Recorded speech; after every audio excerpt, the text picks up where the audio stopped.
गाजियाबाद के गांव में सरपंच का चुनाव होने वाला था। इस बार चुनाव में महिलाओं की सीट थी। टुनटुनी चिड़िया गांव के पक्षियों में रजाइयां बंटवाती है। टुनटुनी, ये मैं क्या सुन रहा हूँ? तू प्रधानी का चुनाव लड़ रही है? हाँ मामा, सही कहा आपने। लेकिन ये चुनाव के चक्कर अच्छे नहीं होते। ये सब तो पैसों का खेल होता है बेटा।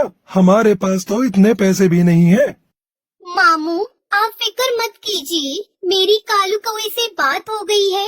वो कह रहा था कि चाहे जो भी हो जाए, जो गांव की पुरानी प्रधान सुंदरी देवी को वो प्रधान बनने नहीं देगा, क्योंकि उसने कभी गांव में किसी का भला नहीं सोचा। वो सिर्फ अपने बारे में सोचती है। बात तो तू सही कह रही है। वह जब से प्रधान बनी है, उसने आज तक किसी भी जंगल वाले की कोई मदद नहीं की। बस अपनी कोठी गाड़ियाँ यही बनाती गई है। लेकिन एक बात बता, हम पैसे कहाँ से लाएंगे? मामू, आप फिक्र मत कीजिए। कालू ने कहा है कि मुझे बस चुनाव में खड़ा होना है और आगे जाकर एक अच्छी प्रधान बनना है। बाकी सारे पैसे तो वही लगाएगा। अगर ऐसी बात है तो ठीक है, तू जरूर लड़। बस हमारे घर की इज्जत का ध्यान रखना बेटा, क्योंकि तेरे माँ बाप ने जाते समय तुझे मेरे ही हाथों में सौंपा था। आप बिल्कुल फिक्र मत कीजिए, मैं कोई गलत काम नहीं करूँगी। दूसरी तरफ कालू अपने दोस्त जग्गू कालिया के साथ खेतों में सोया होता है और वो नींद में बड़बड़ाता है। टुनटुनी प्रधान जिंदाबाद, टुनटुनी प्रधान जिंदाबाद। मामू देखो, मैंने कहा था ना, अब आप मेरा टुनटुनी से निकाह कर दीजिए। गुरुजी, आपको लगता है टुनटुनी से निकाह करना इतना आसान है? क्या उसका मामू इतनी आसानी से होने देगा? टुनटुनी प्रधानी जीतेगी और मैं तुरंत उसके मामू से टुनटुनी का हाथ मांग लूंगा। तो गुरुजी, हमें इसके लिए पूरी मेहनत करनी होगी। टुनटुनी को जिताने के लिए हमें सबसे पहले दुश्मन की सारी खबर रखनी होगी। शाम दाम दंड भेद सारे ही तरीके अपनाने होंगे। तो चलो चलते हैं गाँव में। दूसरी तरफ बबली कबूतरी अपने घर के दरवाजे पर बैठकर अपनी बहन से कहती है, मैं नहीं लड़ रही है चुनाव। तू ऐसे क्यों कह रही है? तू तो पर्चा भर के आई है। पर्चा तो भर आई हूँ, लेकिन अब सोच लिया है कि मैं कोई चुनाव नहीं लड़ूंगी। मैं अपना नाम वापस ले लूंगी। बहुत हो गया ये रोज का नाटक। कालू बाहर खड़ा होकर सब सुन रहा होता है। अगर ये चुनाव नहीं लड़ेगी तो हमारा तो बहुत नुकसान हो जाएगा। बबली प्रधान जिंदाबाद, बबली प्रधान जिंदाबाद। गुरुजी, जब आपने इसे प्रधान बोल ही दिया है तो जरूर जीत जाएगी। फिर बबली और उसकी बहन लूसी दोनों बाहर आते हैं। अरे मैं नहीं लड़ रही चुनाव, हमारे घर में तो रोज की लड़ाई है। मुझे एक बाबा ने बताया है कि बबली के घर में प्रधानी जानी चाहिए, और तू ये सोचती है कि प्रधान बन जाएगी तो घर का काम कौन करेगा? अच्छा तो ये बात है, लेकिन अगर मैं चुनाव में हार गई तो ना घर की रहूंगी ना घाट की। तू तो रही पागल की पागल। तेरा कुछ नहीं हो सकता। तेरे को बोलकर कोई फायदा नहीं। मैं जा रहा हूँ। रुक जा, इतने विश्वास के साथ बोल रहा है तो मैं जरूर लड़ूंगी चुनाव। ये हुई ना बात। अब तेरी बात में कुछ वजन लग रहा है। मुझे तेरी सीट को मजबूत करने के लिए बड़े काम करने हैं। तू जल्दी से जा और 25,000 लेकर आ। 25,000 किस बात के? जो तेरे खिलाफ है उनको पैसे देकर ही तो तेरी तरफ करना होगा। मैं क्यों दूं पैसे? एक तरफ तो तू कह रहा है कि बाबा ने तुझे बताया है कि मैं ही चुनाव जीतूंगी, फिर तू पैसे क्यों मांग रहा है? बाबा ने ये भी बताया है कि तेरे दुश्मन पैसों से बड़े ताकतवर हैं और वे पैसे खर्च करके तुझे हराने की पूरी कोशिश करेंगे। अगर ऐसी बात है तो मैं पैसों में आग लगा दूंगी। अभी लेकर आती हूँ पैसे। बबली कबूतरी कालू को पैसे दे देती है। बबली प्रधान जिंदाबाद, जिंदाबाद, जिंदाबाद। अपने लिए 5-6 अच्छे सूट बनवा ले चुनाव के प्रचार में जाने के लिए। बाकी तेरे पोस्टर मैं बनवा दूंगा। उसके लिए पैसे अलग से दे दे मुझे। अलग से कैसे पैसे? 25,000 की जगह 30,000 दिए हैं। ठीक है ठीक है, पोस्टर के खर्चे का बाद में देख लेंगे। अब मुझे बहुत काम करना है, जाने दो। बबली प्रधान जिंदाबाद, जिंदाबाद, जिंदाबाद। बबली प्रधान जिंदाबाद करते हुए वो वहाँ से आगे निकल पड़ता है।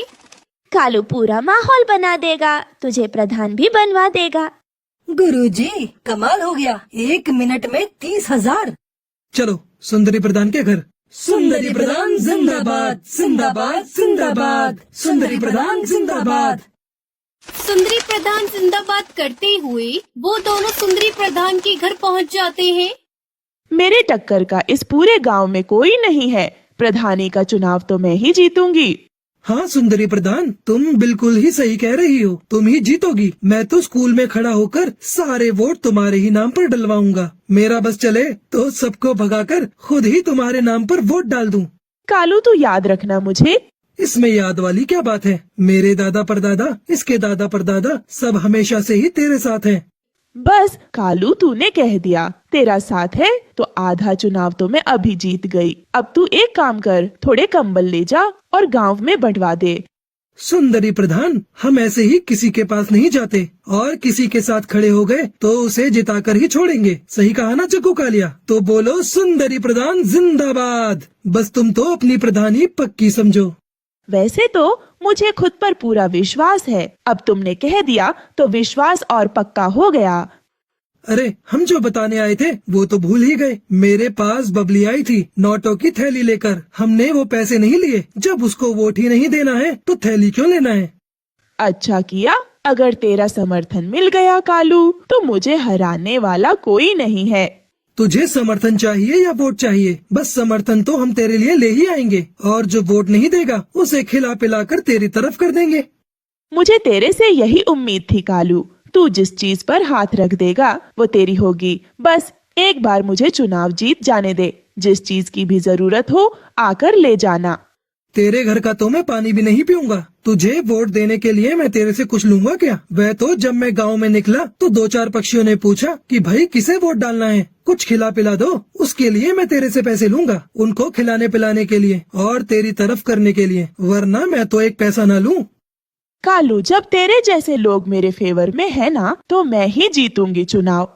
अरे वो हरिया तोती आई थी मेरे पास पैसे लेकर कि मैं और अपने साथ वाले वोट उसे दे दूं। मैंने तो सीधा ही मना कर दिया कि मैं नहीं लूंगा पैसे। जब वोट उसे नहीं देना तो उसके पैसे क्यों लेना? ठीक किया तूने। मैंने उसको साफ साफ कह दिया कि इतने पैसे तो सुंदरी ऐसे ही दे देगी मुझे। अब तुम एक काम करो सुंदरी प्रधान, मुझे 25,000 ला कर दो। मैं उनके लिए काजू बादाम और फलों की टोकरी उतरवाता हूँ। बस फिर देर किस बात की है, ये ले पैसे। वो सुंदरी प्रधान जिंदाबाद करते हुए वहाँ से निकल जाते हैं। दूसरी तरफ हरिया तोती के घर उसका पति तोताराम परेशान था।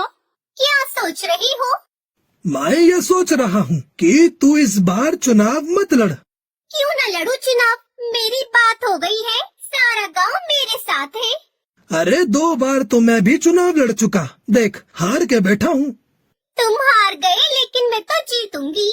अरे रहने दे, तू क्यों घर को बर्बाद करने पर तुली हुई है? तुम कुछ भी कहो, मैं तो लड़ूंगी चुनाव और जीतूंगी भी।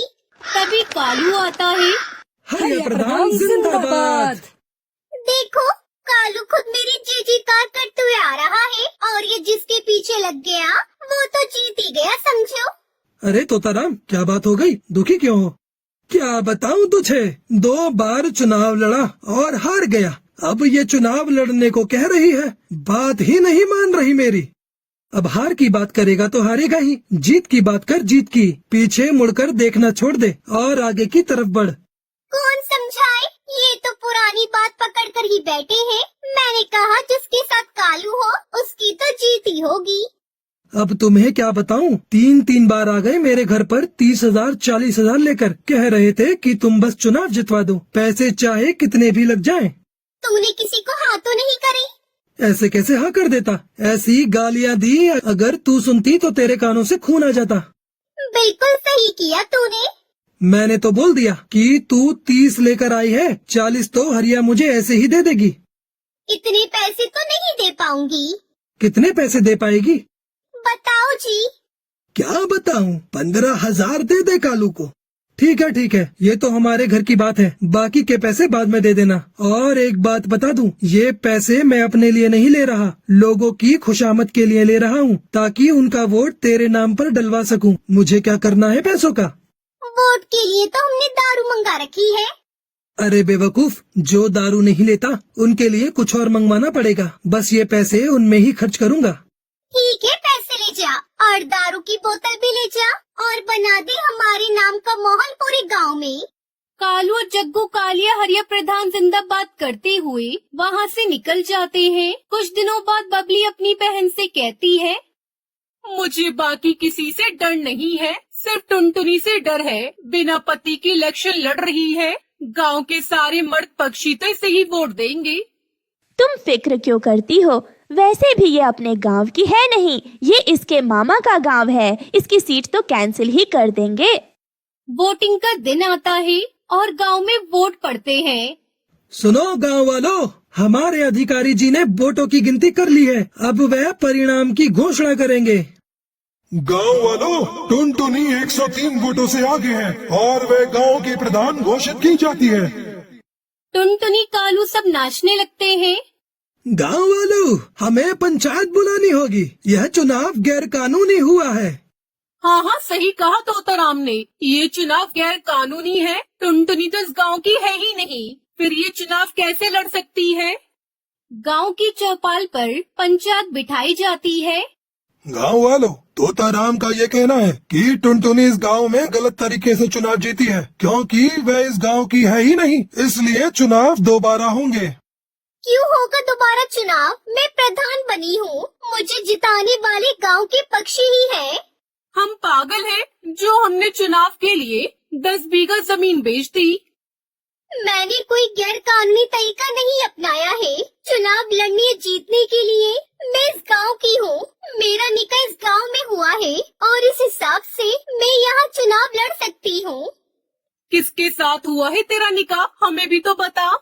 कालू से हुआ है मेरा निकाह, मैं झूठ नहीं बोल रही। गांव वालों, मेरी बात सुनो। ये चुनाव सही तरीके से हुआ है, क्योंकि प्रधान बनने के बाद किसी को अपनी कोठी बनवानी थी, किसी को फॉर्च्यूनर खरीदनी थी, तो किसी को अपनी बेटी की शादी करनी थी। सबको सिर्फ अपने बारे में ही फिक्र थी। गांव की भलाई की तो किसी को पड़ी ही नहीं थी। इसलिए मैंने इस गांव की भलाई के लिए टुनटुनी से निकाह किया। सबके सामने बोलता हूँ, ये गांव का काम करेगी और विकास भी करेगी। अगर ऐसा नहीं हुआ तो मैं खुद टुनटुनी से उसका इस्तीफा दिलवाऊंगा। गांव वालों, मैं यहाँ पर बड़ी हुई हूँ, लेकिन मैंने हमेशा आप सबको गांव की टूटी सड़कों की वजह से परेशान होता हुआ देखा है। इस गांव में 5वीं क्लास के बाद कोई स्कूल नहीं होने की वजह से बच्चों को इतनी दूर पढ़ाई करने के लिए दूसरे गांव में उड़ता हुआ देखा है। मेरे मामू मुझे पढ़ाना चाहते थे, लेकिन हमारे गांव में कोई स्कूल नहीं था, जिस वजह से मैं आगे नहीं पढ़ पाई। और मैं नहीं चाहती कि हमारे गांव की आगे आने वाली पीढ़ी कम पढ़ी लिखी हो, खास तौर पर चिड़ियाएं, जिन्हें आप सब आगे की पढ़ाई के लिए दूसरे गांव नहीं भेजते। गांव के सभी पक्षी कालू और टुनटुनी के लिए ताली बजाने लगते हैं और इस तरह टुनटुनी चिड़िया जंगल के प्रधान बन जाती है और कालू की टुनटुनी से शादी हो जाती है।